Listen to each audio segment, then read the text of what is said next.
মিথ্যে সাক্ষ্য দেওয়া আইনের দৃষ্টিতে কি একটি অপরাধ?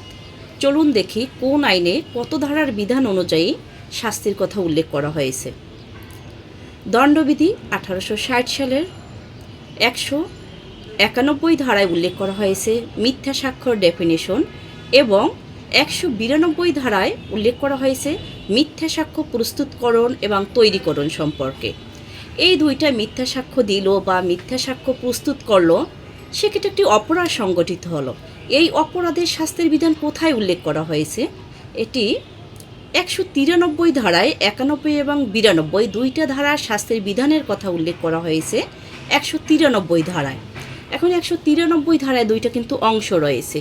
কোথায় কোন জায়গায় মিথ্যা সাক্ষ্য দিলে বা প্রস্তুত করলে শাস্তি কেমন হবে চলুন দেখি।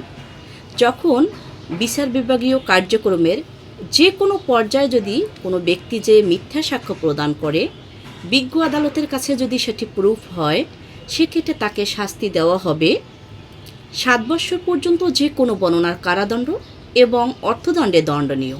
এখন যে কোনো বর্ণনা বলতে সশ্রম, বিনাশ্রম, এইটা বলতে যে কোনো বর্ণনার বলা হয়।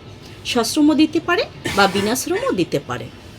এখন বিচার বিভাগীয়র বাহিরে যদি কোনো ধরনের মিথ্যা সাক্ষ্য দেয়, যেমন শপথ গ্রহণান্তর, এখন আপনাদের মনে খটকা লাগতে পারে কখন বিচার বিভাগীয় কার্যাবলীর পর্যায়, কখন অন্যান্য কার্যাবলীর। এক্ষেত্রে আপনাদের শাস্তি যখন পড়বেন তখনই আপনাদের ভিতরে কনফিউজ তৈরি হবে। শপথ গ্রহণপূর্বক বিচার বিভাগীয় কার্যাবলীর পর্যায়ে যদি কেউ শপথ গ্রহণ করে মিথ্যা সাক্ষ্য দেয়, সেক্ষেত্রে হলো 7 বছর পর্যন্ত এবং অর্থদণ্ডে।